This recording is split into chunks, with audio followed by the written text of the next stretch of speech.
নবী আমার দেখে বলে, ভাই তুমি এখানে দাঁড়ায় দাঁড়ায় কান্না করছো, কারণটা কি? কি ব্যাপার? কেন তুমি এখানে কান্না করো? কান্না করার কারণ কি? আমি নবী কি তোমাকে কোনো কষ্ট দিয়েছি কিনা বলো? কেন তুমি এখানে কান্না করো? আমার দ্বারা কোনো আঘাত পেয়েছো কিনা? আমি নবী তোমাকে কোনো কষ্ট দিয়েছি কিনা? ওই জামাত নামক জাদুঘর কান্না করে আর বলে, ও রহমতের নবী, না না, আপনি আমাকে কষ্ট দেন নাই, আপনি আমাকে দুঃখ দেন নাই, তাহলে এখানে কান্না করো কারণটা কি? পয়গম্বর আবু জাহেল উকবা সাইবাদের হাতে হাত মিলাইয়া উবুডুকুন পাইয়া আমি আছি আপনাকে একটা অপবাদ দেওয়ার জন্য। ও রহমতের নবী গো, আমি দাঁড়িয়ে দাঁড়িয়ে আপনার কালামগুলো শুনলাম, আমি দাঁড়িয়ে দাঁড়িয়ে আপনার কথাগুলো শুনলাম। আপনি যে কালাম তেলাওয়াত করেন আমি নীরবে দাঁড়িয়ে দাঁড়িয়ে দীর্ঘক্ষণ পর্যন্ত শুনেছি। না মুহাম্মদ, এগুলি মানুষের কথা না, না মুহাম্মদ এগুলি দুনিয়ার মানুষের বানানো নয়, না মুহাম্মদ এগুলি কোনো কাহেনের ভাষা নয়, কোনো গণকের কথা নয়। আমার দিল সাক্ষী দিতেছে এটা আল্লাহর কালাম।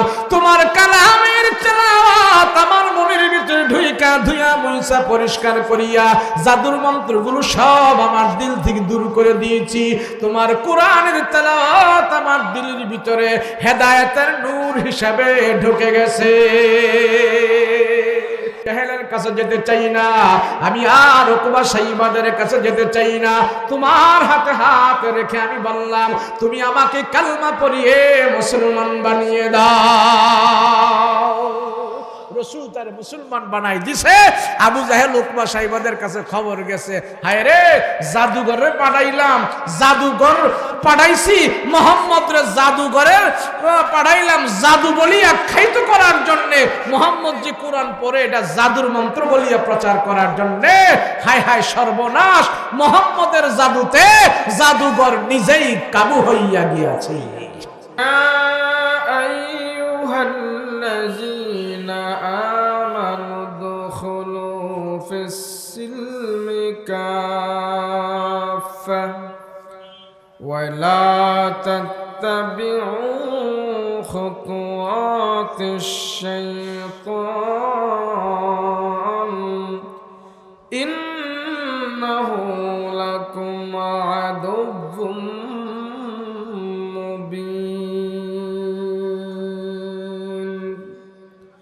قال سيدنا رسول الله صلى الله عليه وسلم المرء على دين خليله فلينظر أحدكم من يخالل أو كما قال النبي عليه الصلاة والسلام. وقال تعالى في شان حبيبه ومحبوبه وما أرسلناك إلا رحمة للعالمين.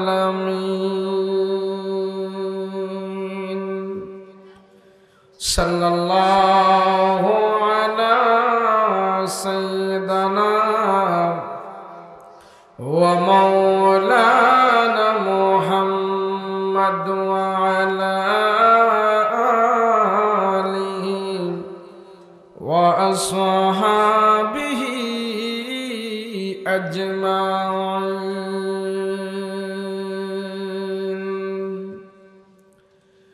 अल्लाह दिल दे जो तेरे इश्क के गर हो, अल्लाह दिल दे जो तेरे इश्क के गर हो, दाईम रहमत की तेरे उस पे नजर हो,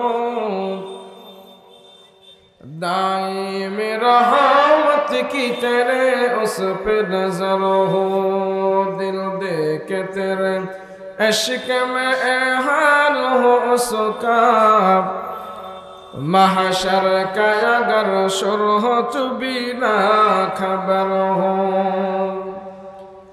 मा दर्द जहाँ गैर खुदा या यार न दारे माँ दर्द जहाँ गैर खुदा यार न दारे जुस याद खुदा ही चद गुरकार न दारे जुस याद खुदा ही चद गुरकार न दार मायूस नहीं अहल ज़मी अपने खता से तक़दीर बदल जाती ही मुझ तर्क दुआ से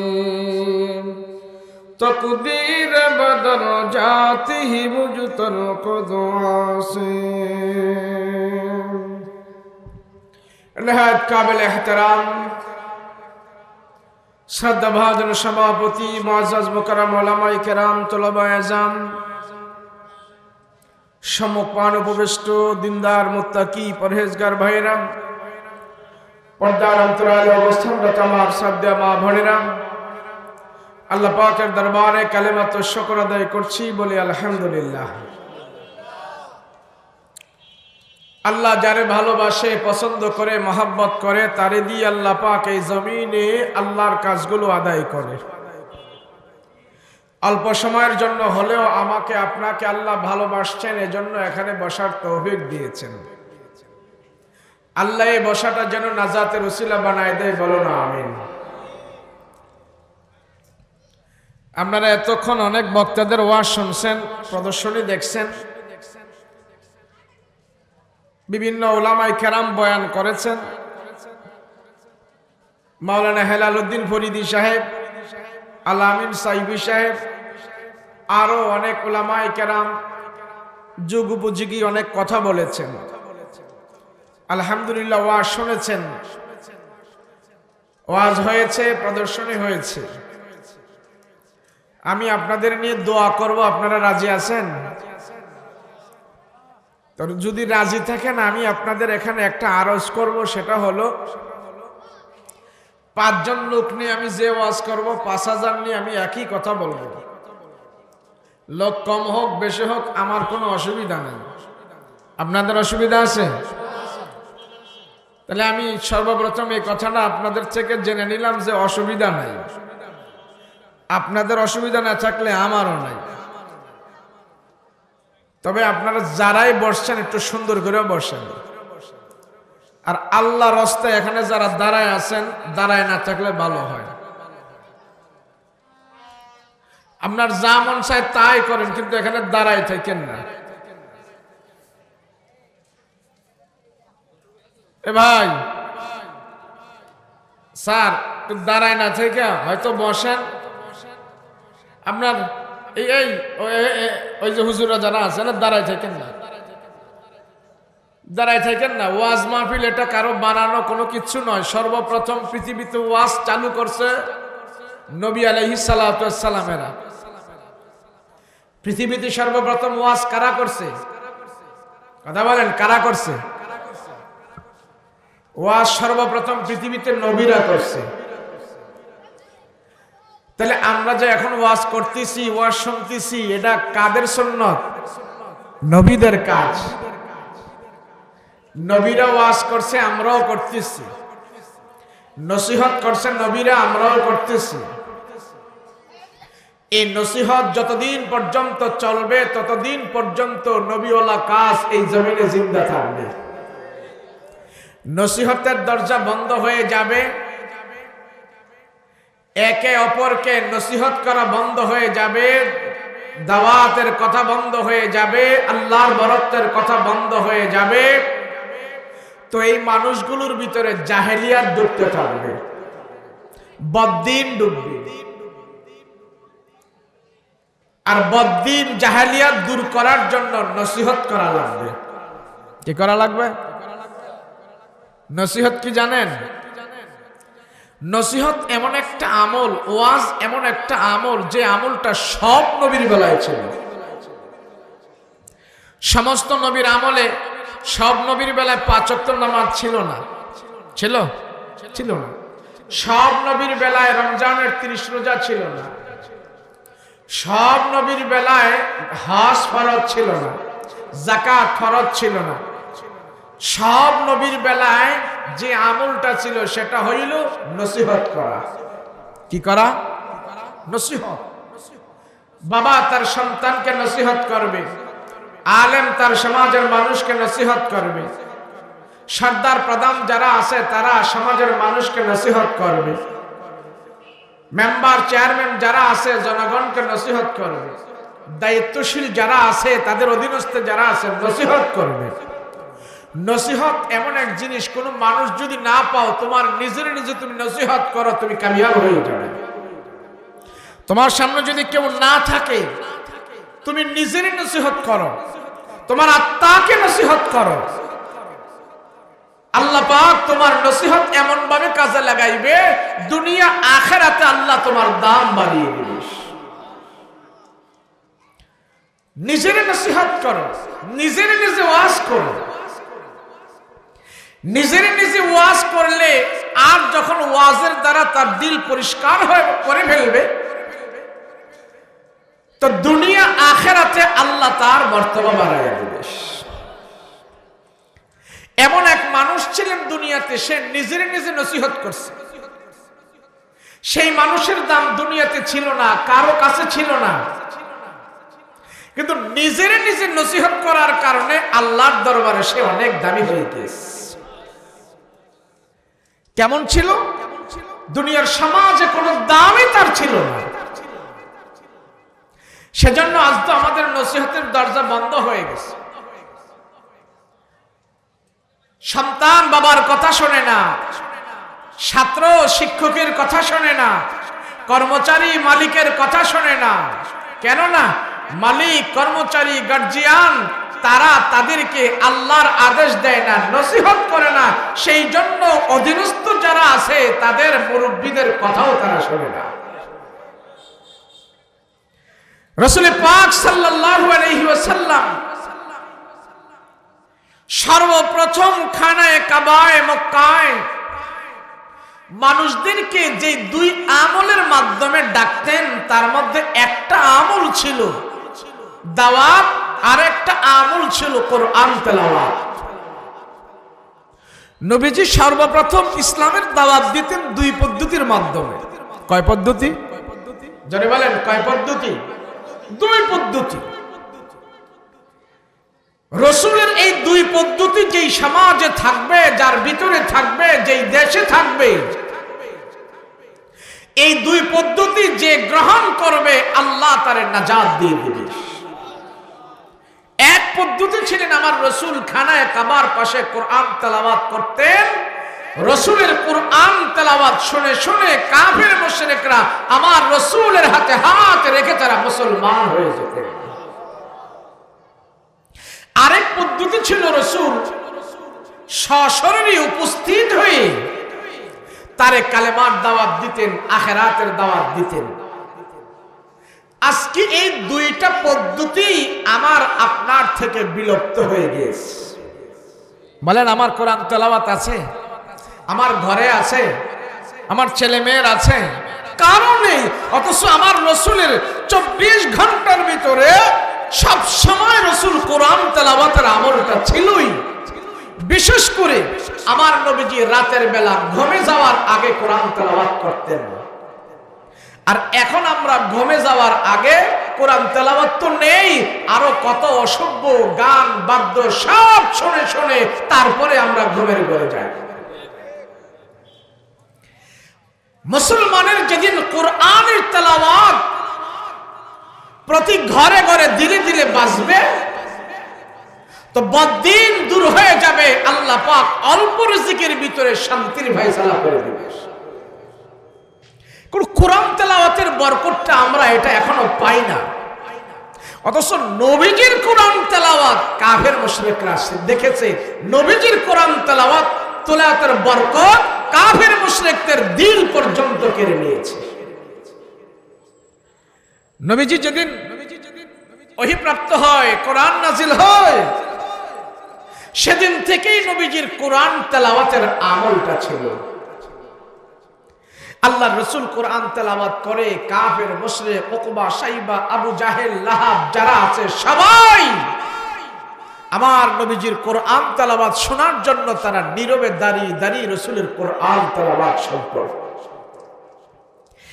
এক পর্যায়ে কাফেররা দেখলো যে রাসূল যে এইভাবে কোরআন তেলাওয়াত করে, মুহাম্মদ যে এত সুন্দর সুললিত কণ্ঠে কোরআন পড়ে, তো দূর দূরান্ত থেকে গাঁও গ্রাম মফস্বল এলাকা থেকে অনেক মানুষ খানায় কাবায় আসে মুহাম্মদকে দেখার জন্য। মুহাম্মদ শেষ নবী, শ্রেষ্ঠ নবী, দুজাহানের নবী, তারপরে আর কোনো নবী নাই। তো দূর দূরান্ত থেকে মানুষ মুহাম্মদকে দেখার জন্য আসে। তো এসে যখন দেখে আমার রাসূল সুন্দর সুললিত কণ্ঠে কোরআন তেলাওয়াত করে, সাহিত্যিকপূর্ণ ভাষা, মাধুর্য ভাষা, উচ্চাঙ্গের কথা এখানে রাসূল তেলাওয়াত করে, তো যারা এগুলি বুঝতেছে আরবি মানুষ, এরা নিজের থেকে উদ্বুদ্ধ হয়ে হয়ে আস্তে আস্তে করে অনেক মানুষ আমার রাসূলের হাতে হাত রেখে মুসলমান হয়ে যেতে শুরু করেছে। এই দৃশ্যটা দেখলো আবু জাহেল, উতবা, শাইবা, আবু লাহাব। এরা দেখে চিন্তা করলো, এইভাবে যদি মুহাম্মদের হাতে হাত রেখে কালেমা পড়ে মুসলমান হয়ে যায়, তো একদিন তো আমাদের আবু জাহেলদের খাওয়া থাকবে না, নেতাগিরি থাকবে না, মানুষ সব মুহাম্মদের কথাই শুনবে।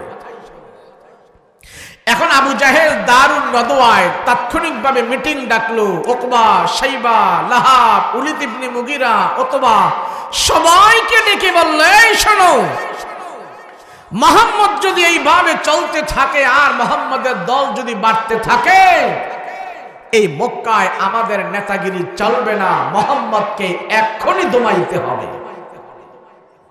কি করা যায়? করা যায়টা কি? এখন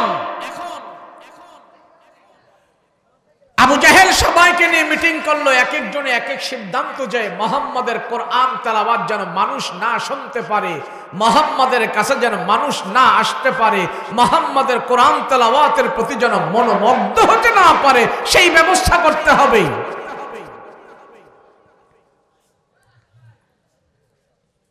এক একজনে এক এক বলে, আমরা এটা করব, ওইটা করব, এমনে করব, সেমনে করব। আবু জাহেল কয়, না, আমার কাছে মন মতো না তোমাদের কথাগুলো, সিদ্ধান্তগুলো।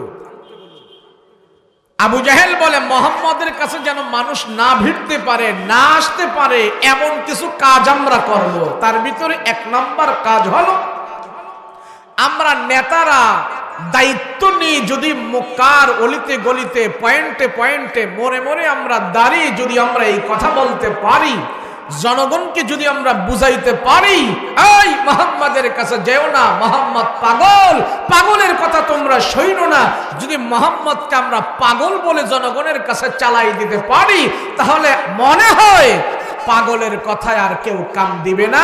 সে কোরআন তেলাওয়াত করুক আর যাই করুক, পাগলে কি না কি বললে পাগলের কথায় আর দাম থাকবে না, মুহাম্মদের কথায় আর কেউ কান দিবে না, মুহাম্মদকে সেই পরিমাণ সম্মান করবে না, মুহাম্মদের হাত রেখে কেউ মুসলমানও হবে না। এখন সবাই বলতেছে, স্যার ঠিক আছে, আপনার কথা খুব সুন্দর বুদ্ধি, আমরা তাই করব। আগামীকাল যখন হয়, রাস্তার মোড়ে মোড়ে, পয়েন্টে, অলিতে গলিতে সব দাঁড়িয়ে, আর দূর দূরান্ত থেকে, মফস্বল এলাকা থেকে, গাঁও গ্রাম থেকে মানুষ আসতেছে। মুহাম্মদ শেষ নবী, শ্রেষ্ঠ নবী, দুজাহানের নবী, তারে তো দেখতে হয়, তারপরে আর কোন নবী নাই। এবার সব মানুষ যে আসতেছে, নারী পুরুষ, জুয়ান বুড়া করা যা সব আসতেছে। আসার পর আবু জাহেলরা ধরলো, কই যাও? বলে, তোমাদের সন্তান নবী হয়েছে, তারে আমরা দেখতে যাই। তা আবু জাহেল বলে, যাইও না, যাইও না, আমরা জানি আমাদের সন্তান এটা বালা না, এটা একটা পাগল, পাগলের কাছে যাইয়া সময় নষ্ট করে লাভ নাই, মুহাম্মদ পাগল হয়ে গেছে, তোমরা তার কাছে যাইও না, যাও, বাড়িতে যাও। তো জনগণ তো সবার বোকা না, এখন চিন্তা করতেছে ব্যাপার কি, মুহাম্মদরে তারা পাগল কয়। বড় বড় নেতারা যেহেতু মুহাম্মদকে পাগল বলতেছে, তো পাগল হইল মুহাম্মদ ছোটখাটো পাগল হইব না, এটা বড় পাগল হইব। নেতারা, বড় বড় নেতারা যে বলতেছে, তো নেতারা যেহেতু বড়, তাদের কথাও তো বড়, তো মোহাম্মদ রে পাগল কইতাছে, পাগল এটা ছোট না, বড় পাগল। আর আমরা আসছি যেহেতু, বড় পাগলটারে আমরা একটু দেখাই জানি। এখন নেতাদের কাছে বলতেছে, আপনারা তো বলতেছেন আপনাদের সন্তান পাগল, তো আমরা পাগলটারেই দেখবো, একটু পাগলটারেই দেখতে আমাদেরকে সুযোগ করে দেন।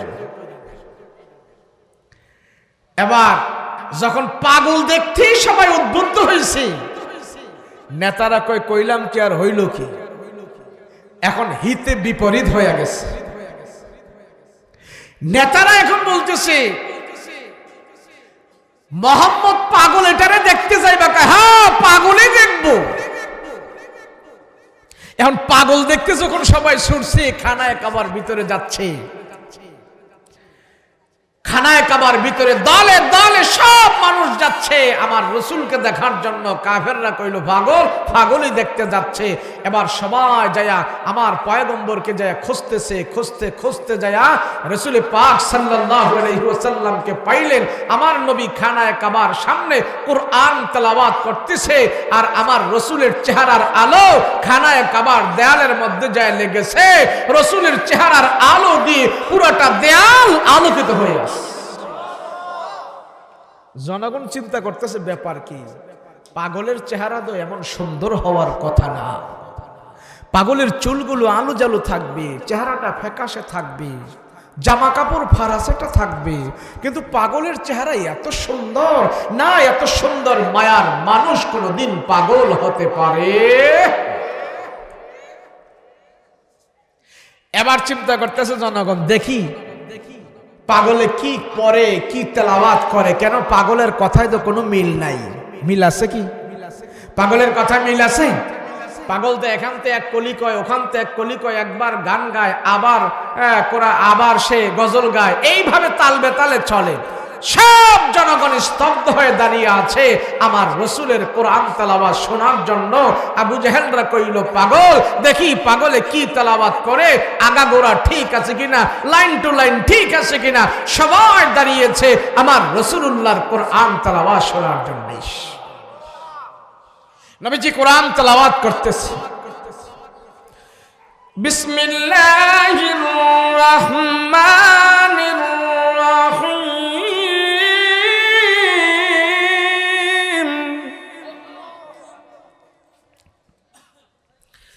আর-রাহমানু আল্লামাল কুরআন,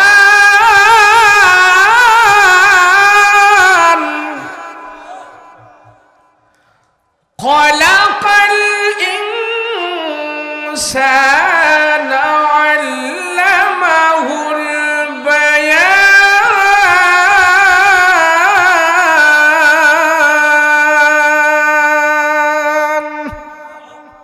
কোরআন তেলাওয়াত করতেছে রাসূল, সব জনগণ দাঁড়িয়ে আমার রসুলের কোরআন তেলাওয়াত স্তব্ধ হয়ে শুনেছে আর দিল থেকে সাক্ষী দিতেছে, ও মোহাম্মদ, আবু জাহেল, উকবা, সাইবারা বন্দুকি, আর আমরা দেখলাম কি আর শুনতেছি কি?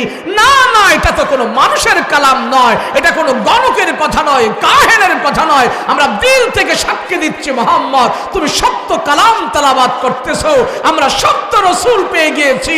আবু জাহেলদের কথা শুনতে চাই না, তোমার হাতে হাত রেখে মুসলমান হয়ে যেতে চাই। বাধা দিয়েছিল তারা, বাধা দিয়েছিল, বাধায় কাজ হয় নাই, হিতে বিপরীত হয়েছে। এবার আবু জাহেল বলে, আমাদের নেতাদের কথা তো জনগণ শোনে নাই, তবে আমরা নেতারা বলবো না, এখন দালাল ভাড়া করি, দালাল দিয়ে মোহাম্মদের বিরুদ্ধে অপবাদ দেওয়াবো। এ ভাই, এই পোলাপান গুলোরে সরাই দিলে হয় না?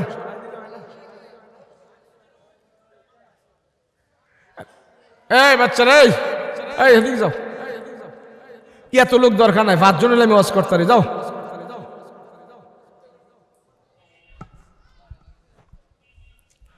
ফোনে 10টা বাজে আমার দিব কইছে, 10:15 বাজে হয়েছে, আধা ঘন্টা। আধা ঘন্টায় কি সবার কি পেটের বেদনা বাইরে গেছে গা? না ফরিদপুর এসে এমন দেখি আরো তো কতবার আসছি, কই এমন তো দেখি নাই। আপনারা এমন কে?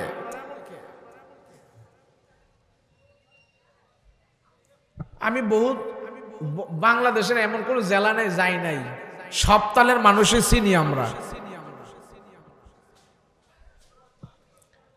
মাশাআল্লাহ, যারা বসছেন আলহামদুলিল্লাহ, যারা গেছে আলহামদুলিল্লাহ।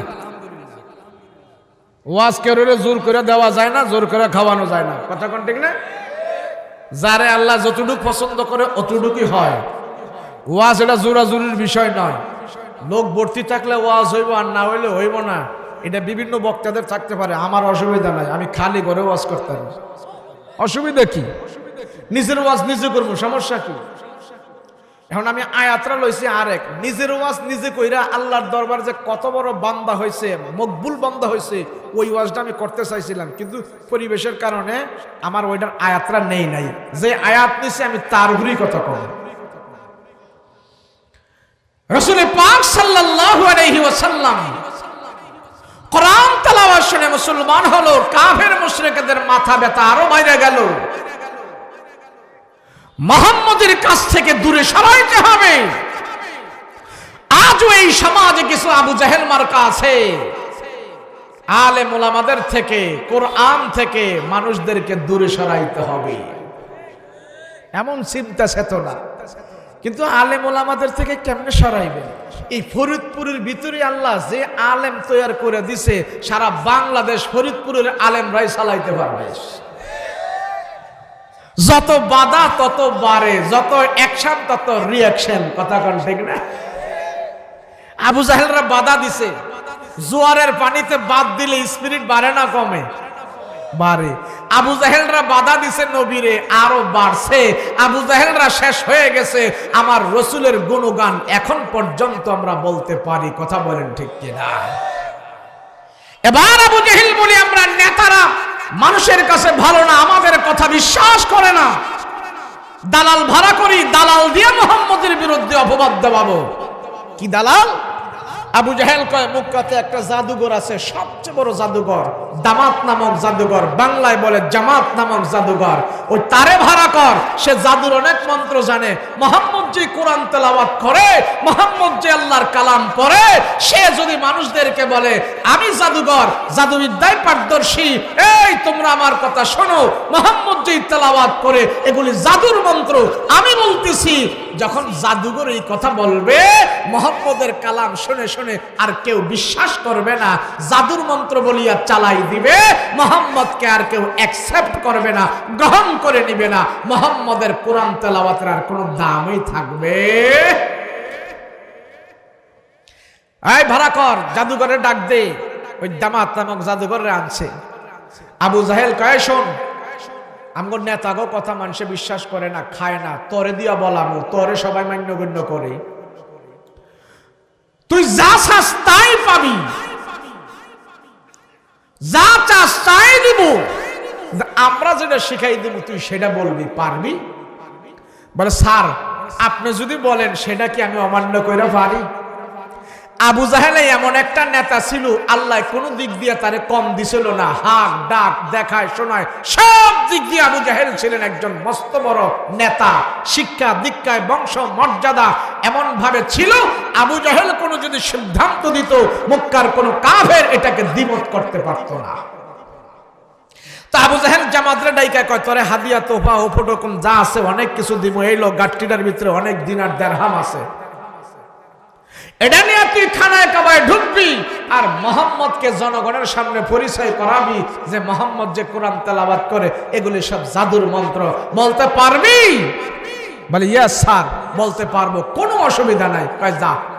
এবার হাদিয়ার গাট্টি পাইয়া দালালে এবার গেছে আমার রসুলকে জাদুঘর বলিয়া প্রচার করবে। ঢুকছে খানায় কাবায়, যায় দেখে আমার পয়গম্বর কোরআন তেলাওয়াত করতেছে। এই জাদুঘর সবচেয়ে বড় জাদুবিদ্যায় পারদর্শী, সে চিন্তা করতেছে মোহাম্মদ দালাল বলবো ঠিক, ইয়ার পরে দালাল তো অবশ্যই বলবো, মানুষের কাছে পরিচয় করব। মুহাম্মদের কোরআন তেলাওয়াত এগুলো আমি কোনোদিন শুনি নাই, জানিও নাই। আজকে যেহেতু কাছে আসছি, একবার মুহাম্মদের কোরআন তেলাওয়াতগুলো শুনে দেখি, ভালো করে শুনে দেখি সে কি তেলাওয়াত করে। যদি কিছু ক্যাপচার করতে পারি তাইলে আমার জাদুর মন্ত্রের সাথে ফিট কইরা মুহাম্মদকে জাদুঘর বলতে আমার সুবিধা হবে। এই মনোভাব নিয়ে আমার রসুলের পাশে সে দাঁড়িয়ে আছে, আর আমার রসুল কোরআন তেলাওয়াত করতেছে। নবীজি লম্বা কোরআন তেলাওয়াত করার পর যখন কোরআনুল কারীম বন্ধ করলেন, রসুল তাকায়া দেখে নবীজির পাশে লম্বা একটা লোক দাঁড়িয়ে আছে, আর তার দু গাল বেয়ে বেয়ে টপ টপ করে পানি ঝরে ঝরে পড়তেছে। আমার নবী রাহমাতুল্লিল আলামিন, নবী আমার দেখে বলে, ভাই তুমি এখানে দাঁড়ায় দাঁড়ায় কান্না করছো, কারণটা কি? কি ব্যাপার? কেন তুমি এখানে কান্না করো? কান্না করার কারণ কি? আমি নবী কি তোমাকে কোনো কষ্ট দিয়েছি কিনা বলো? কেন তুমি এখানে কান্না করো? আমার দ্বারা কোনো আঘাত পেয়েছো কিনা? আমি নবী তোমাকে কোনো কষ্ট দিয়েছি কিনা? ওই জামাত নামক জাদুঘর কান্না করে আর বলে, ও রহমতের নবী, না না, আপনি আমাকে কষ্ট দেন নাই, আপনি আমাকে দুঃখ দেন নাই, তাহলে এখানে কান্না করো কারণটা কি? পয়গম্বর আবু জাহেল উকবা সাইবাদের হাতে হাত মিলাইয়া উবুডুকুন পাইয়া আমি আছি আপনাকে একটা অপবাদ দেওয়ার জন্য। ও রহমতের নবী গো, আমি দাঁড়িয়ে দাঁড়িয়ে আপনার কালামগুলো শুনলাম, আমি দাঁড়িয়ে দাঁড়িয়ে আপনার কথাগুলো শুনলাম। আপনি যে কালাম তেলাওয়াত করেন আমি নীরবে দাঁড়িয়ে দাঁড়িয়ে দীর্ঘক্ষণ পর্যন্ত শুনেছি। না মুহাম্মদ, এগুলি মানুষের কথা না, না মুহাম্মদ এগুলি দুনিয়ার মানুষের বানানো নয়, না মুহাম্মদ এগুলি কোনো কাহেনের ভাষা নয়, কোনো গণকের কথা নয়। আমার দিল সাক্ষী দিতেছে এটা আল্লাহর কালাম। তোমার কালামের তেলাওয়াত আমার মনের ভিতরে ঢুইকা ধুইয়া মুইসা পরিষ্কার করিয়া জাদুর মন্ত্রগুলো সব আমার দিল থেকে দূর করে দিয়েছি। তোমার কোরআনের তেলাওয়াত আমার দিলের ভিতরে হেদায়েতের নূর হিসাবে ঢুকে গেছে। জাহেলের কাছে যেতে চাই না আমি, আর উকবা সাইবাদের কাছে যেতে চাই না। তোমার হাতে হাত রেখে আমি বললাম, তুমি আমাকে কালমা পড়িয়ে মুসলমান বানিয়ে দাও। রসুল তার মুসলমান বানাই দিছে। আবু জাহেল উকবা সাইবাদের কাছে খবর গেছে, হায় রে জাদুঘরে পাঠাইলাম, জাদুঘর পাঠাইছি মোহাম্মদ জাদুঘরের পাঠাইলাম জাদু বলিয়া আখ্যায়িত করার জন্য। মোহাম্মদ যে কোরআন পড়ে এটা জাদুর মন্ত্র বলিয়া প্রচার করার জন্য। হায় হায় সর্বনাশ, মোহাম্মদের জাদুতে জাদুঘর নিজেই কাবু হইয়া গিয়াছে। এবার চিন্তা করলো, আবু জাহেলে দেখলো না এগুলা করে কোনো লাভ নাই। আবু জাহেল সিদ্ধান্ত নিয়েছে, আমি জীবিত থাকতেই মুহাম্মদকে জীবিত মেরে ফেলবো, জানতে মেরে ফেলবো, আর মুহাম্মদকে বাঁচতে দেওয়া যায় না। আজই মুহাম্মদের বাড়িতে অতর্কিত হামলা করে মুহাম্মদকে দুনিয়ার জমিনে নিষ্পেষিত করে দিতে চাই। আবু জাহেল ব্যক্তিগতভাবে আমার রসুলকে কয়েকবার মেরে ফেলার ষড়যন্ত্র করেছে, সিদ্ধান্ত নিয়েছে প্রতিবার আল্লাহ পাক আমার নবীকে হেফাজত করে দিয়েছে। আবু জাহেল এলান করে দিল, ওই যার যার ঘরে তীর বর্ষা বল্লম যা আছে সব নিয়ে মুহাম্মদের বাড়ি ঘেরাও কর। আজ রাতেই মুহাম্মদের বাড়িতে অতর্কিত হামলা করে মুহাম্মদকে দুনিয়ার জমিন থেকে বিদায় করা হবে। কার কার বাড়িতে কি আছে নিয়ে তীর বর্ষা বল্লম অস্ত্র শস্ত্র সব কিছু নিয়ে রাসূল পাক সাল্লাল্লাহু আলাইহি সাল্লামের ঘরের চতুর্পার্শ্বে তারা ঘেরাও দিয়েছে। রাত্র যখন বাড়ছে, রাতের অন্ধকার বাড়ছে, অস্ত্রের ঝনঝনানি বাড়ছে, রাসূলুল্লাহ সাল্লাল্লাহু আলাইহি ওয়াসাল্লাম আমার রসুল তো বাহিরের খবর জানেন না, ভিতরে নবী আছে। আল্লাহ পাক ডাক দেয়া বলে, হাবিব পয়গম্বর আপনি তো বাহিরের খবর রাখেন না, আমি আল্লাহ আপনার খবর রাখি, আপনার শত্রুদেরও খবর আমি আল্লাহ রাখি। রসুল গো বাহিরে দেখেন না অবস্থা ভালো না। বলে কি হয়েছে? বলে বাহিরে আপনারে মেরে ফেলার জন্য আপনার বংশের লোকেরা সব উৎপেতে আছে, আজ রাতেই আপনারে তারা দুনিয়ার জমিন থেকে বিদায় করে দিতে চায়। রসুল বাহিরে দেখলেন অবস্থা ভালো না। হায় হায়, আমার এই মানুষগুলো, এটি আমার রক্তের মানুষ, আমার বংশের মানুষ, আমার মানুষগুলো, হায় হায়, যাদেরকে নিয়ে আমি চিন্তা চেতনা করতেছি, ইসলাম প্রতিষ্ঠা করব, বুক ভরে তাদেরকে আমি এতদিন ভালোবাসছি, আর এই মানুষগুলো আমাকে মেরে ফেলার জন্য আজ তারা উদ্বুদ্ধ হয়েছে। আল্লাহ, আমি এখন করব কি? আল্লাহ পাক ডাক দিয়ে বলেন, হাবিব আমার, আপনার কিছু করা লাগবে না, আমি আল্লাহ যা করার করব, আপনি শুধু একটু হরকত করবেন, নাড়াচাড়া করবেন, এই কাফের বেঈমানদেরকে আমি শায়েস্তা করে ছাড়ব। আমার রাসূলের সমস্ত জিম্মা কে নিয়েছেন? ধরে বলেন, কে নিয়েছে? আল্লাহ। এবার আল্লাহ আমার কি করতে হবে? বলে, হাবিব, আপনি আপনার ঘর থেকে বের হইতে হবে। ঘর থেকে বের হয়ে আজকেই আপনি হিজরত করে মদিনায় যেতে হবে। বলে, তাই? বলে, আমি মদিনায় গেলে ওখানে থাকবেন, ওখানে থাকলে খানায় কাবায় আমি আসতে পারবো না, অনেক দূর মদিনা, কয় আসা লাগবে না, আপনি এক্ষুনি বের হন, আজই বের হন, খানায় কাবা ছাড়েন, মাতৃভূমি ছাড়েন। রাসূল বলে, আল্লাহ, মাতৃভূমি ছাড়া আমি কেমনে থাকবো? খানায় কাবা ছাড়া আমি কেমনে থাকবো? আল্লাহ, খানায় কাবা তো এমন দামি, এক রাকাত নামাজ পড়লে আপনি আমার লক্ষ রাকাতের সওয়াব দেন, আমি তো এই সওয়াব থেকে বঞ্চিত হয়ে যাব। আল্লাহ পাক বলেন, আপনি বঞ্চিত হন, অসুবিধা নাই, আমার আল্লাহর আদেশ, আপনার মাতৃভূমি ছাড়েন, আপনার দেশ ছাড়েন, জন্মস্থান ছাড়েন, আমার খানায় কাবা ছাড়েন, আমার আল্লাহর আদেশ, এগুলি আপনার কাছে বড় না, আমার আল্লাহর আদেশ আপনার কাছে বড়। রাসূল, আপনি মক্কা ছেড়ে মদিনায় পাড়ি জমান, আমার আল্লাহর আদেশ। এখন রাসূল দেখলে পাইলেন আল্লাহর আদেশ মানা আমার রাসূলের উপরেও ফরজ। কথা বলেন ঠিক কিনা? তো রাসূলের উপরে যদি আল্লাহর আদেশ মানা ফরজ হয়ে থাকে, আমার আপনার উপরে কি ফরজ না? কথা কয় না, ফরজ না? তাহলে আমার আপনার উপরে যে আল্লাহর আদেশ মানা ফরজ, সকালে ফজরের নামাজের সময় কি বাসায় শুইয়া থাকাটা ফরজ নাকি সাজদা দেওয়া ফরজ? তাহলে আল্লাহর আদেশ মানলাম কিভাবে? রাহমাতুল লিল আলামিন ডেকে বলেন, পয়গম্বর আমার, আল্লাহকে ডেকে বলে, আল্লাহ, কাফির মুশরিকরা আমাকে মেরে ফেলার জন্য ষড়যন্ত্র করতেছে, অত্যাচার করতেছে, আল্লাহ আমি কি করব? আপনি ঘর থেকে বের হন, মদিনায় পাড়ি জমান। আল্লাহ, মদিনায় যদি চলে যায় আমি এই খানায় কাবার বরকত থেকে তো বঞ্চিত হয়ে যাব। এই খানায় কাবা মক্কার জমিন তেমন একটা জমিন, এই জমিনে আমার মা বাবা ঘুমন্ত আছে, এটা আমার মাতৃভূমি।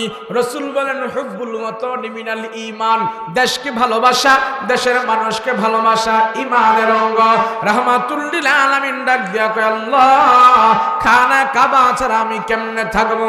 আমার পেটের ভিতরে যখন ক্ষুধা লাগে, আমার ঘরে 2 থেকে 3 দিন পর্যন্ত কোনো খাবার থাকে না।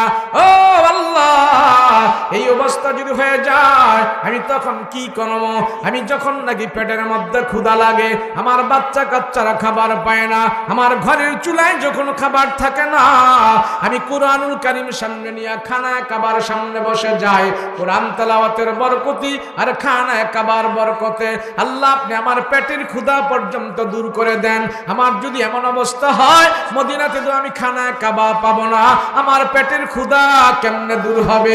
আল্লাহ ডাক দিয়ে বলে, রহমতের নবী, আপনি যখন মদিনার মধ্যে পা রাখবেন, আপনার বরকতে আমি আল্লাহ তাআলা ওই মদিনার মধ্যে কোনোদিন দুর্ভিক্ষ দিব না, খাবারের অভাব দিব না। মদিনার সমস্ত গাছের ভিতরে, মালের ভিতরে, সম্পত্তির ভিতরে আপনার আগমনে আমি আল্লাহ সেখানে বরকত নাজিল করে দিব। আমি আল্লাহ বরকত দিয়ে দেব সেখানে। রাসূল, আপনি যান, বের হন। রাসূল পাক সাল্লাল্লাহু আলাইহি ওয়াসাল্লাম কি আল্লাহ আদেশ দিলেন, বের হন, ঘর থেকে বের হন। আপনি বড় না, খানায় কাবা বড় না, মাতৃভূমি বড় না, আমার আল্লাহর হুকুম বড়। আমার হুকুম বাস্তবায়ন করার জন্যই আমি আল্লাহ আপনাকে দুনিয়াতে প্রেরণ করেছি। বলেন, দেশ বড় না আল্লাহর হুকুম বড়? আমি বড় না আল্লাহর হুকুম বড়? আমার দল বড় না আল্লাহর আদেশ বড়? আমার চেয়ার বড় না আল্লাহর আদেশ বড়? আমি ক্ষমতা বড় না আল্লাহর আদেশ বড়?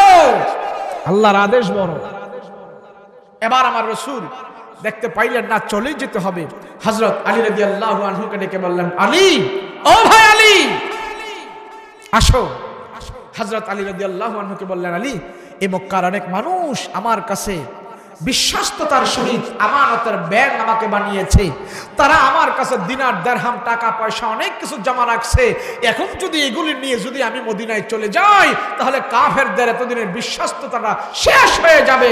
আলী না না, এই নাও, এই একটা লিস্ট আমি তোমাকে দিয়ে গেলাম। মক্কার কোন কোন কাফেররা আমার কাছে আমানত রেখেছে তাদের নাম এখানে দেওয়া আছে।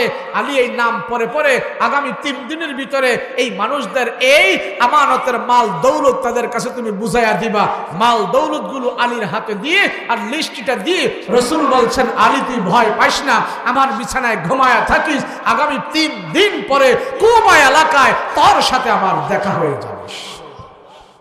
হযরত আলী বলে, হিজরতের রাতে আমার রাসূল যখন আমাকে বলছে আগামী 3 দিন পরে রাসূলের সাথে আমার কুবা এলাকায় দেখা হবে, তখন আমার এই কথাটা এমন ভাবে বিশ্বাস হয়েছে, এই 3 দিন অন্তত পক্ষে পৃথিবীর কোন মানুষ আমাকে মারতে পারবে না। কেন? রাসূল বলেছেন 3 দিন পরে কুবা এলাকায় আমার রাসূলের সাথে আমার দেখা হয়ে যাবে। এবার আমার নবী আলীকেই দায়িত্ব দিয়ে ঘর থেকে বের হয়ে গেলেন। রাসূলুল্লাহ সাল্লাল্লাহু আলাইহি সাল্লাম আবু বকরকে নিলেন। লম্বা কথা, আবু বকরকে সাথে নিয়ে হিজরত করা শুরু করলেন। মদিনায় পাড়ি জমাইলেন। হাঁটতেছেন অনেক পথ, লম্বা পথ, 450 কিলোমিটার রাস্তা। আলী রাদিয়াল্লাহু আনহুকে দায়িত্ব দিয়ে রাসূল যখন হিজরতের এলান করে দিল, হিজরত করা শুরু করলো। মক্কা এলান হয়ে গেল, মক্কার নবী মদিনায় চলে গেছে। যারা রাসূলকে ভালোবাসো তোমরাও তোমাদের ভালোবাসা দাবি স্থাপন করার জন্য মক্কার জমিন ছেড়ে মদিনায় চলে যেতে হবে। সব সাহাবায়ে কেরাম হিজরত করা শুরু করছে। এক এক করে বাড়িঘর, গাছপালা, ধন দৌলত, ব্যবসা বাণিজ্য সব ছেড়ে দিয়ে তারা মদিনায় পাড়ি জমাইতেছে। রাসূল মদিনায়, আমরাও চলে যাব মদিনায়। এখন সবাই যখন হাঁটতে হাঁটতে যে মদিনার প্রান্তে পৌঁছলেন, আল্লাহর রাসূল দেখতে পাইলেন মদিনাতে কিছু সংখ্যক লোক রাসূলকে বরণ করে নেওয়ার জন্য, বুকে নেওয়ার জন্য সেখানে একটা জামাত সেখানে দাঁড়িয়ে আছে। আল্লাহর রাসূল তাদের ভালোবাসা দেখে রাসূলকে তারা রিসেপশনের জন্য দাঁড়িয়ে আছে। তাদের ভালোবাসা, তাদের অপেক্ষা দেখে রাসূল এত মুগ্ধ হয়েছে আর আল্লাহর দরবারে হাত উঠে বলে, আল্লাহ, তারা আমাকে বরণ করে নেওয়ার জন্য, আমাকে গ্রহণ করে নেওয়ার জন্য তারা এইভাবে এখানে অপেক্ষা করতেছে। আল্লাহ, আমি তাদের প্রতি রাজি, তুমিও তাদের প্রতি রাজি হয়ে যাও। রাসূল যখন তাদের জন্য দোয়া করেছে, আল্লাহ তাআলা তাই মানুষগুলোকে, মদিনার এই জামাতকে দুই জাহানের জন্য কবুল করে নিয়েছে। রাসূল দেখতে পাইলেন, হারি কিছু মানুষ, কিছু ছেলেরা, কিছু মধ্যবয়সী লোকেরা, কিছু ছোট ছোট বাচ্চারা, তারা আমার জন্য এখানে অপেক্ষায় এমন ভাবে দাঁড়িয়ে আছে। আল্লাহ, তাদেরকে কবুল করে নাও। আমার নবী রাহমাতুল লিল আলামিন, নবী আমার দেখতে পাইলেন সাহাবায়ে কেরাম রাসূলের সাথে আছে আর মদিনার মানুষগুলো পয়গম্বরের রিসিপশনের জন্য দাঁড়িয়ে আছে। আল্লাহর নবী দেখতে পাইলেন তাদের হাতের মধ্যে এক একটা জিনিস নিয়ে তারা দাঁড়ায় আছে। কারো হাতে দুধের পেয়ালা, কারো হাতে শরবতের পেয়ালা, কারো হাতে মধুর পেয়ালা, কারো হাতে গাছের তাজা খেজুর, কারো হাতে ফুলের মালা, কারো হাতে কবিতার মালা। যে যে পারছে এক একটা জিনিস নিয়ে পয়গম্বরের জন্য মদিনার প্রান্তে দাঁড়িয়ে অপেক্ষা করতেছে। আল্লাহর নবী রাহমাতুল লিল আলামিনকে পাওয়ার পর মদিনাবাসীরা এত আনন্দ, এত খুশি হয়ে গেছে। আল্লাহর নবীকে এক একটা জিনিস উপহার দেওয়ার জন্য এক যুবক আমার নবীজির কাছে আগায় আসলেন। ও রহমতের নবী, আপনি মদিনায় আসবেন বলে রাসূল গো আপনার জন্য দুধ নিয়ে আমি দাঁড়ায় আছি। রাসূল গো আপনাকে আমি দুধ দিয়ে মেহমানদারি করাবো। নেন পয়গম্বর, আমার হাতের দুধ আপনি নেন, এই দুধ আপনি পান করেন। নবীজি তার হাত থেকে দুধের গ্লাস মুখে নিয়ে লাগা টান মারলেন। দেখলেন দুধ একবারে পানসা হয়ে গেছে, খাওয়ার উপযুক্ত না। আল্লাহর নবী আর খাইলেন না। যুবককে বললেন, হে যুবক, মদিনার দুধ এমন কেন, খাওয়া যায় না, পানসা কেন, মদিনার দুধ এমন কেন? ওই যুবক ডাক দিয়া কয়, রহমতের নবী গো, আপনি মদিনায় আসবেন সেই জানিয়া আজকে 4 দিন ধরে রাসূল গো আপনার জন্য গরম দুধ নিয়ে দাঁড়ায় আছে। 4 দিন পরে তো দুধ আর গরম থাকে না, এই দুধের গ্লাস নিয়ে আমি কোথাও যাই নাই, আপনার জন্য এখানে অপেক্ষা করতেছি কখন আপনি আসবেন আর কখন আপনাকে আমি দুধ পান করাবো। 4 দিন পরে তো দুধ আর খাওয়ার উপযুক্ত থাকে না, আমি পায়খানা প্রস্রাব করতেও যাই নাই, আমি কোথাও যাই নাই, দুধের গ্লাস নিয়ে রাসূল গো আজকে 4 দিন ধরে আপনার জন্য দাঁড়িয়ে আছি। আপনার অপেক্ষায় রাসূল আমি এখানে দাঁড়িয়ে আছি, আপনাকে দুধ পান করাবো, সেই জন্য আমি এখানে দাঁড়িয়ে আছি।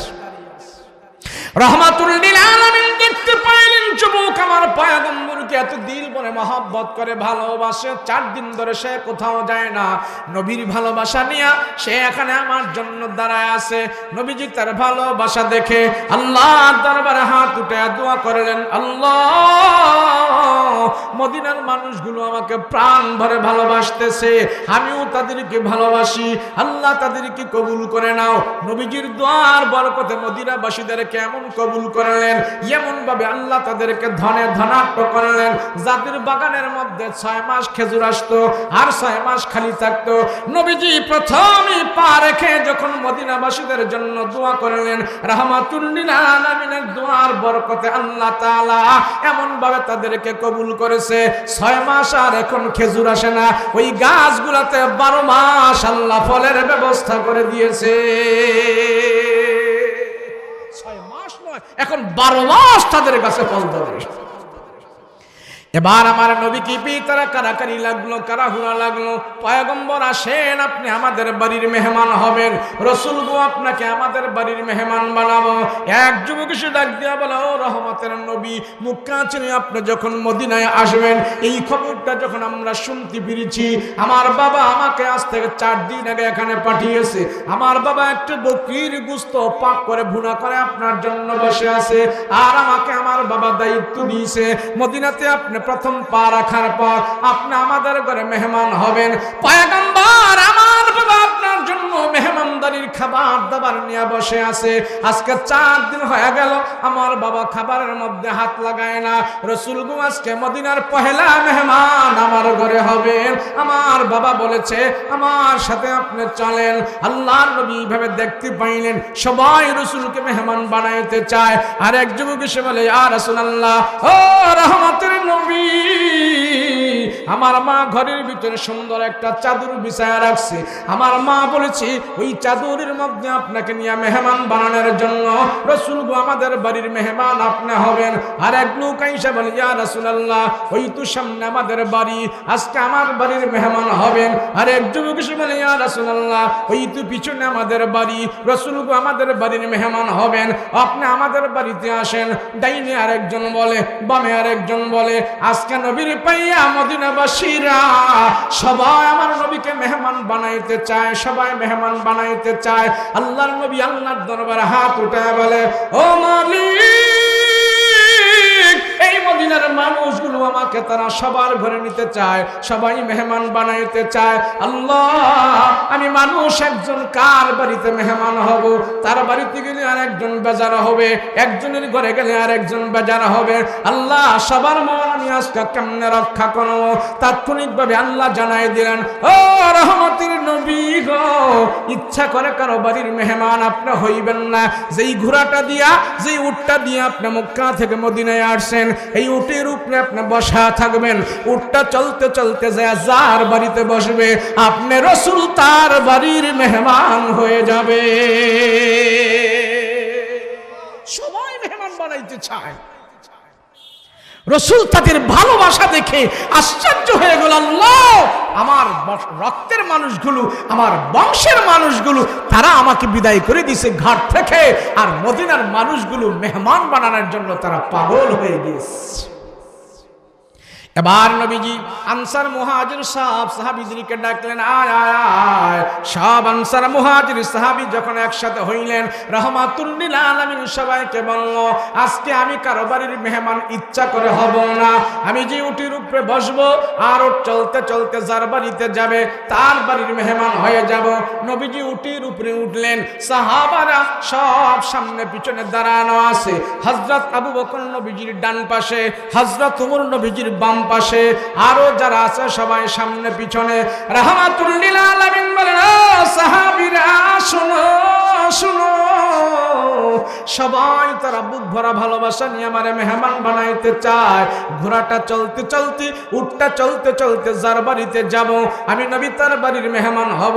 তোমরা আমার উপর দুরূদ শরীফ পড়তে থাকো। সব সাহাবীরা নবীর উপরে দুরূদ পড়তে থাকতেছে, দুরূদ পড়তেছে, দুরূদ পড়তেছে।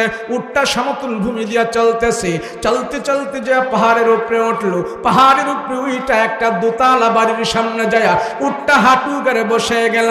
আমার নবী রাহমাতুল লিল আলামিন উটের লাগাম ধরে টান মারে, হে ওট, উট উঠে না। নবীজি আরো জোরে টান দেয়, উঠে না, আরো জোরে টান দেয়, উঠে না। এবার নবী জোর করে যখন টান দিছি, সিরাতের কিতাবের ভিতরে লেখে রাহমাতুল লিল আলামিন উটের লাগাম ধরে জোর করে টান দেওয়ার পর এবার উটের জবান থেকে আওয়াজ বের হয়ে গেছে, ও পয়গম্বর, না না, আমি উঠবো না, আমি এখানে বসে গেছি। আমাকে কে যেন বসাই দিয়েছে। রাসূল গো, আমি এই বাড়ির মেহমান হয়ে গেলাম, আপনিও এই বাড়ির মেহমান হয়ে যান। নবীজি এবার বাড়িওয়ালাকে তালাশ করে, কে রে এই বাড়ির মালিক, কে রে, কে? আসো, আমি নবীজি বাড়ির মেহমান হয়ে গেলাম। এবার আমার নবী দেখতে পাইলেন একটা মানুষ আগা আগায় আসতেছে। আল্লাহর নবী তারা দেখেই চিনে ফেললো, তোমার নাম তো আবু আইয়ুব আনসারী। বলে, হ্যাঁ ইয়া রাসূলুল্লাহ, আমার নাম হলো আবু আইয়ুব আনসারী। বলে, এই বাড়ির মালিক তুমি নাকি? বলে, হ্যাঁ। তুমি কি আমাকে পেয়ে খুশি না নাকি?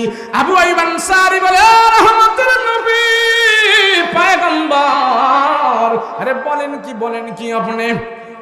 রাসূল গো, আমি এই মুহূর্তে এমন খুশি হয়ে গেছি, আমি এই মুহূর্তে এমন খুশি, তাম পৃথিবীটা যদি কেউ বিক্রি করে আমার সামনে রাখে আমি এত খুশি হব না। আমার নবী আমার বাড়ির মেহমান হওয়ার পর আমি এমন খুশি হয়ে গেছি। নবী বলে, আবু আইয়ুব, তোমারে তো আল্লাহ মাল দিছে, তোমারে তো আল্লাহ সম্পদ দিছে। এই দেখো মুসলমান ভাইয়েরা, মক্কা থেকে তারা ভুকা ফাঁকা চলে আসছে, পাতেও খাবার দাবার যা ছিল সব শেষ হয়ে গেছে। মুসলমান ভাইদের জন্য তুমি খাবার দাবারের ব্যবস্থা করো, মুসলমান ভাইদের জন্য তুমি খাবারের ব্যবস্থা করো। নবীজি বলতে দেরি হয়েছে, আবু আইয়ুব আনসারী উট বকরি জবাই করতে দেরি হয় নাই। আবু আইয়ুব আনসারী আমার মক্কা থেকে চলে আসছে, মুসলমান ভাইয়েরা রাসূলের মহব্বতে, আর তাদেরকে মেহমানদারি করব। হায় রে, আমার কপাল কত ভালো। এই উট জবাই কর, বকরি জবাই কর। জবাই করলো, গোশত পাক করতেছে, হান্ডি পাতিল বসায় দিছে, রুটি পাক হচ্ছে, মুসলমানদের জন্য মেহমানদারি হচ্ছে। দাও দাও করে ধোঁয়া উঠতেছে।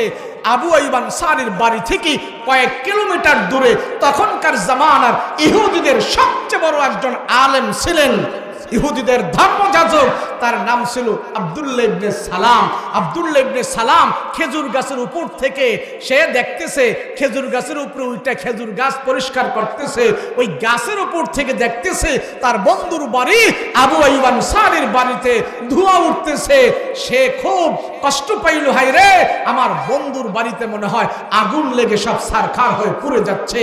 তো তার ভক্ত দল বল অনুসারী যারা আছে তাদেরকে বলল, এই আবু আইয়ুব আনসারীর বাড়ির দিকে যা, ওদিকে যা, আমার বন্ধুর দেখ, তারা খবর নেই, আমার বন্ধুর বাড়িতে মনে হয় কোনো বিপদ লাগছে, আগুন লেগে মনে হয় পুরো ছারখার হয়ে যাচ্ছে। তো তার দল বল ভক্ত অনুসারী যারা ছিল তারা দৌড়ায়া দৌড়ায়া অনেক দূরে, কয়েক কিলোমিটার দূরে তারা গেল। যায়া সেখানে আবু আইয়ুব আনসারী বাড়িতে দেখতে পেল অনেক মানুষ সেখানে, অনেক লোকজন সেখানে, কিন্তু কারো মনে কোনো কষ্ট নাই, সবার বুকে আনন্দ, হাসি খুশি। তারা এখানে খাবার দাবার খাবে, পাক শাক হচ্ছে। বলে গিয়া জিজ্ঞেস করলো, ব্যাপার কি, এখানে এত আয়োজন কেন? জানো না? বলে, না জানি না তো। বলে, মক্কার নবী মুহাম্মদুর রাসূলুল্লাহ মদিনায় চলে আসছে আর এই আবু আইয়ুব আনসারীর বাড়িতে অবস্থান করতেছে। ওই নবীর আগমনের সুবাদে এখানে মেহমানদারির খাবার দাবার পাকশাক হচ্ছে। এখন ইহুদিরা বলতেছে তাই মক্কার নবী মদিনায় চলে আসছে? বলে হ্যাঁ। এবার ওই ছাত্ররা কয় যাক, চলে যেহেতু আসছে এই নবীর কথাই তো আমাদের উস্তাদ তাওরাত পরে পরে আমাদেরকে শোনাইতো। এখন ছাত্র ভক্ত দল বল যা আছে সব দৌড়াইয়া উস্তাদের কাছে গেছে, আব্দুল্লাহ ইবনে সালামের কাছে গেছে।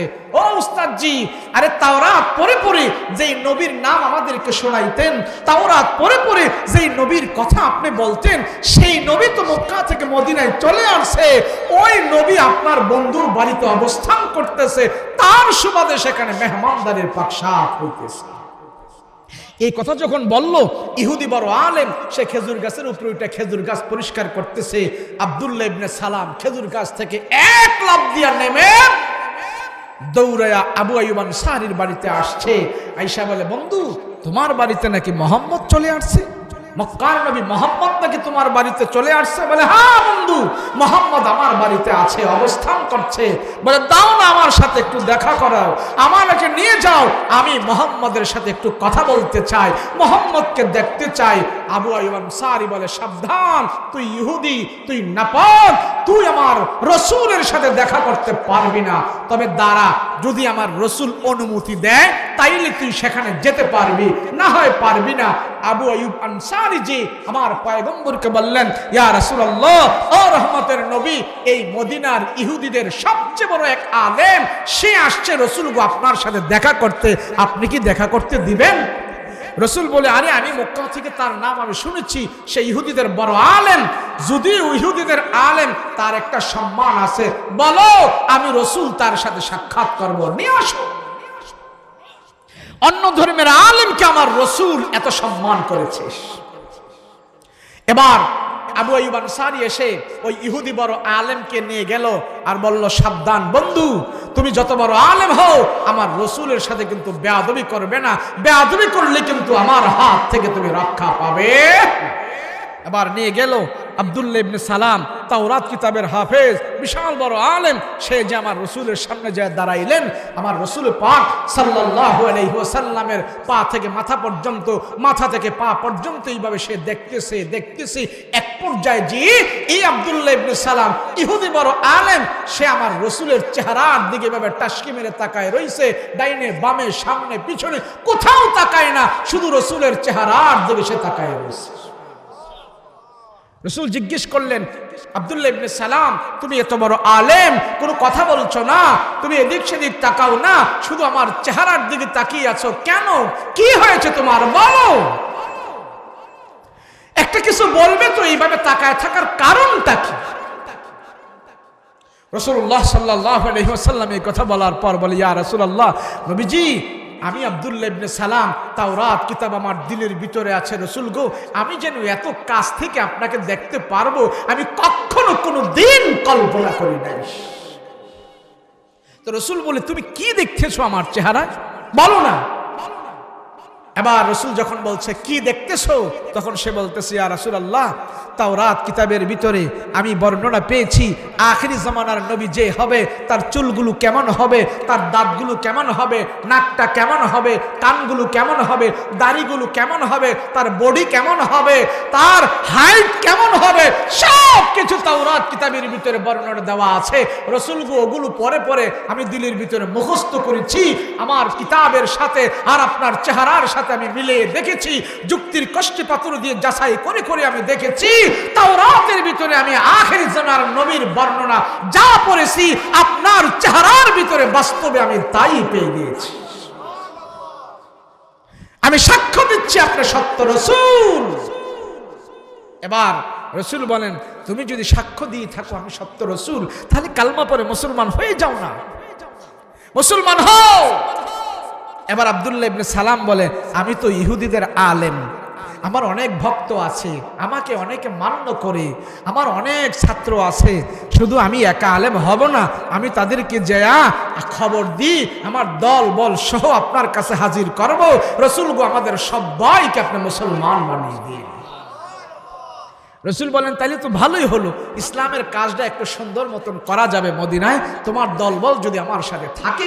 রাসূলুল্লাহ সাল্লাল্লাহু আলাইহি ওয়াসাল্লাম এই কথা বলার পর আব্দুল্লাহ ইবনে সালাম বলে, ইয়া রাসূলুল্লাহ, মুসলমান তো হব, সবাইকে নিয়ে তো হব, তবে রসুল আমি তো ইহুদি গো আলেম, ইহুদিরা একটু বেতুমিস টাইপের, ইহুদিরা একটু ধোকাবাজ মানুষ, তাদেরকে সামনে এনে আমি ওয়াদাবদ্ধ করাবো, তাদেরকে আমি বলবো, এই শোন, মোহাম্মদকে আমি কতগুলো প্রশ্ন করব, মোহাম্মদ যদি উত্তর দিয়ে দিতে পারে